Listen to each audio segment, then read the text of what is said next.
हरे कृष्णा मित्रों, कैसे हैं आप लोग। आज का प्रसंग है साधु कैसा चाहिए या साधु कैसा होना चाहिए। आज हम इसी प्रसंग में बात करेंगे।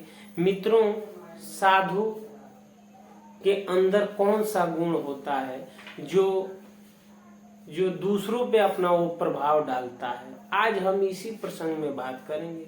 मित्रों, साधु के विषय में बहुत लोगों ने लिखा, बहुत लोगों ने कहा, लेकिन कबीर का क्या मानना है, आज हम इसी प्रसंग में बात करेंगे। मित्रों, कबीर दास जी कहते हैं कि साधु ऐसा चाहिए जैसे सूप सुभाए। मित्रों, कबीर का कहना है कि साधु ऐसा चाहिए जिसका स्वभाव जो है सूप के समान होता है। सूप आप देखे होंगे कि माता बहनें जो है उसमें जो है फटकती रहती हैं। उसमें जो है चावल हुआ या गेहूं हुआ, उसको जो है वह जो है गेहूं में जो कचरा होता है या चावल में जो होता है उसको निकालने के लिए एक सूप होता है। तो कबीर भी कहते हैं कि साधु ऐसा चाहिए जैसे सूप सुभाए, सार सार को गही रहे थोथा दे उड़ाए। मित्रों, कबीर जो है साधु कैसा होना चाहिए, इस पे जो है वह सूप से उदाहरण लिए हैं। वो कहते हैं कि साधु का स्वभाव जो है जैसे सूप होता है। सूपा भी कहीं कहीं बोला जाता है, हर जगह अलग अलग उसका नाम हो सकता है। जो वो कहते हैं कि साधु का स्वभाव सूप के समान होना चाहिए, सूपा के स्वभाव। क्योंकि सूपा का गुण होता है कि जो सार सार चीज होता है उसको अपने अंदर ले लेता है, और जो ठाड जो कचरा होता है ना उसको बाहर कर देता है सूप।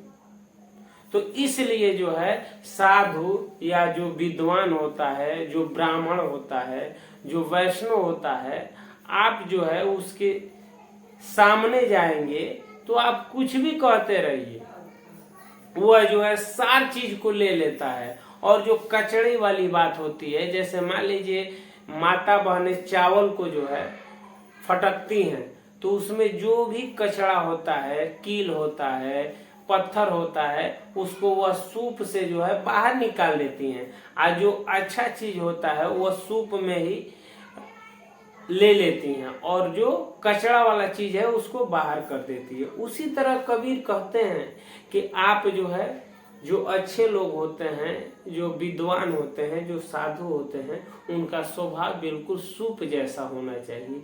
क्योंकि सूप का काम ही है कि जो कचरा होता है जो उसको बाहर निकाल देता है, और जो अच्छा चीज होता है वो अपने अंदर ग्रहण करता है।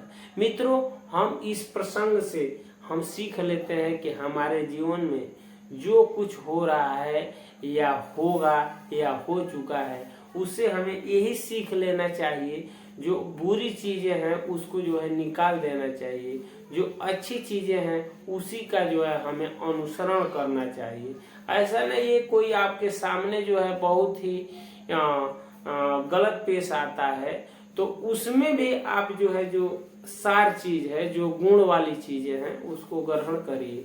बाकी जो है जो अवगुण है उसको जो है निकाल दीजिए।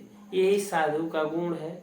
और साधु हर एक जीव अगर बन जाए तो उसका मोक्ष हो जाएगा, वो आवागमन से उसका छुटकारा मिल जाएगा।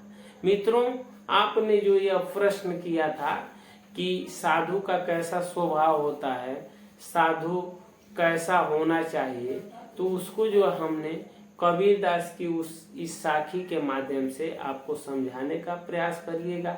क्योंकि आप इस साखी से आपके जीवन में बहुत चीज सीखने को मिलेगा। आप जो है ये साखी आप दिमाग में बैठाए रहेंगे तो कभी भी जीवन में फेल नहीं होंगे।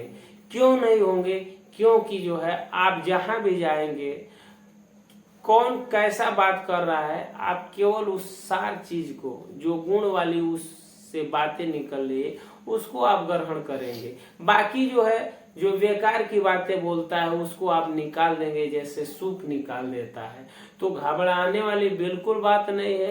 कबीर जो है इस साखी में यही समझाने का प्रयास कर रहे हैं कि सूप जैसा जो है साधु का स्वभाव होना चाहिए।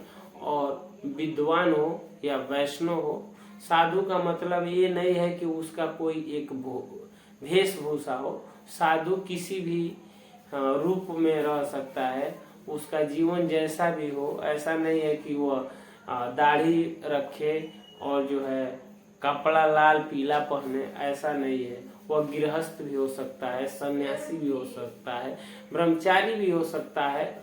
ऐसा नहीं कि आप जो है साधु का रूप, उसके स्वभाव से आपको पता चलेगा। और उसका स्वभाव क्या है, सूप के समान है, जो उदाहरण देते हैं। क्योंकि सूप का काम ही होता है कि जो कचरा होता है उसे बाहर निकाल देता है और सार चीज जो होता है उसको अपने अंदर ग्रहण करता है।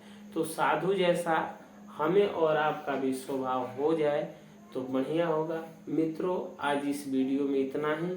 अगले वीडियो में फिर मिलते हैं। तब तक के लिए हरे कृष्णा, राम राम जी, नमस्कार, प्रणाम।